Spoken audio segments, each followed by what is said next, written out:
यौम पैदाइश का मुबारक दिन, और वो इसलिए है कि अगर उनकी 7 प्रतिज्ञाएं पढ़ी जाए तो आपको महसूस होगा कि दुनिया की आधी आबादी सबसे पहले उन्होंने महिलाओं के लिए, सामंतवाद के खिलाफ, पिछड़ों के हितों के लिए, और उन्होंने यह महसूस किया कि इस मुल्क में अगर भाषा विदेशी रहेगी तो अभी कहीं ना कहीं हमारी ज़हनियत, मानसिकता गुलामी का इशारा करती रहेगी। इसलिए अंग्रेजी का विरोध किया। गरज 7 प्रतिज्ञाएं इस बात का एहसास दिलाती हैं कि लोहिया जी के पूरे कार्यक्रम का पूरा समावेश उन 7 प्रतिज्ञाओं में मिल जाएगा, क्योंकि यौम पैदाइश से लेकर तमाम बातें हमारे तमाम वक्ता लोग बता चुके हैं, दोहराना जरूरी नहीं। आज सबसे अहम बात, लोहिया जी के जो सपने थे उनको अगर पूरा करने का काम किया है तो हमारे और आपके जो सिंबल हैं, माननीय मरहूम मुलायम सिंह यादव साहब, उन्होंने किया। और इसलिए मैनपुरी की सरजमी उनकी ऋणी है कि आप लोगों ने उन्हें अपना वोट देकर नुमाइंदा चुना।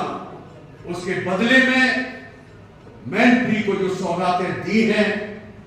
वो नाकाफी नहीं। सम्मानित साथियों, आज लंबी चौड़ी तकरीर का वक्त नहीं है, क्योंकि लोहिया जी वो शख्स थे कि वो जानते थे कि विपक्षियों पर लाठी के प्रहार किए जाते हैं, तो उन्होंने सदन में बैठकर सत्ता के खिलाफ आवाज उठाने का काम किया था। और कभी कभी तो बाहर आने के बाद सदन में उन्हीं के साथी कहते थे, पासार से टकराने का काम कर रहे हो, पहाड़ से टकराने का काम कर रहे हो। तो वो निर्दंड होकर उनका यह मानना था कि सत्ता और सरकार में रहकर विरोध करना सरकार को आईना दिखाना है। मैं उस वक्त की बात कर रहा हूं कि जब सांप्रदायिकता आजादी से पहले 2 विचारधाराओं में बंटी थी, तो आप जंग आजादी के जो पूरे वक्त थे तो आपका एक गुट उसी का साथ देते थे, क्योंकि कांग्रेस में रहकर भी आपने एक अपनी जहनियत का पूरा ग्रुप बनाया और उनके शाना बशाना खड़े होकर कांग्रेस में जंग आजादी का बिगुल फूंक रहे थे, क्योंकि वो जानते थे कि कांग्रेस के भीतर भी सामंतवादी व्यवस्था के लोग हैं। सम्मानित साथियों, उन्हें उस दिन झटका लगा था कि जब सांप्रदायिकता के आधार पर जंग आजादी की लड़ाई को रोक दिया जाएगा या तोड़ दिया जाएगा, तो अल्लामा इकबाल ने लिखा है कि रुलाता है तेरा नजारा है हिंदुस्तान मुझको, कि इबरत खेज है तेरा फसाना सब फसानों में, वतन की फिक्र कर नादा मुसीबत आने वाली है, तेरी बर्बादियों के मशवरे हैं आसमानों में, और न समझोगे तो मिट जाओगे हिंदुस्तान वालों, तुम्हारी दास्तां तक ना होगी दास्तां। ये फिर तीनों यानी को तब अल्लामा इकबाल की बोलाइनें सार्थक होती थी। और आज मैं ये कहूं कि आज का जो माहौल लोकतंत्र के चारों स्तंभों को जो तोड़ने का काम और नेस्त और नाबूद करने का काम, मैं लंबे चौड़े उसको तफसील से नहीं बताना चाहता हूं, इतना ही काफी है। चाहे लोकतंत्र के जो स्तंभ हैं,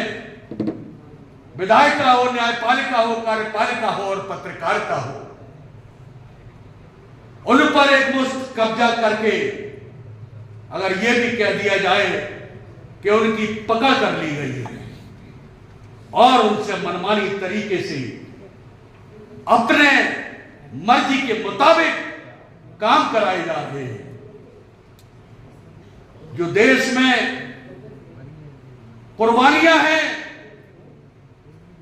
आज एक और अहम दिन है।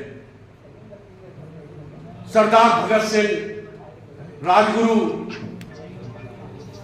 गरज तीनों जो शहीद हुए हैं, उनकी शहादत का और दिन है। तो अगर मैं ये कहूं कि कुर्बानियों के देश में गद्दारियां भी हैं और कातिल के हक में अब तो तरफदारियां भी हैं, और मुल्क में यूं तो अमन का परचम बुलंद है और सच ये है विद्रोह की तैयारियां भी हैं। सम्मानित साथियों, हमारे नौजवान साथियों से मेरा निवेदन ये है कि अगर थोड़ा अपनी लीग से हटकर अगर हम ये कह दें कि इस बात को पहले भी कई बार कहा है, इस मुल्क को तकली नहीं तलवार चाहिए और गांधी की रामराज्य की अब चर्चा न कीजिए, हमको सुभाष बोस की सरकार चाहिए। तो सम्मानित साथियों, लोकतंत्र को बचाने के लिए और लोहिया जी के नेताजी के सपनों को साकार करने के लिए आपको बहुत जिम्मेदारी के साथ माननीय अपने जिला अध्यक्ष जी को 2 लाइनें देता हुआ, हम करें बात दलीलों से तो रद्द होती है, हम करें बात दलीलों से तो रद्द होती है, तुम्हारे होठ खामोशी की सनद होती है और चुप रहने से चला जाता है एजाज़े सुकन, और जुल्म सहने से भी जालिम की मदद होती है। शुक्रिया। जय हिंद, जय समाज।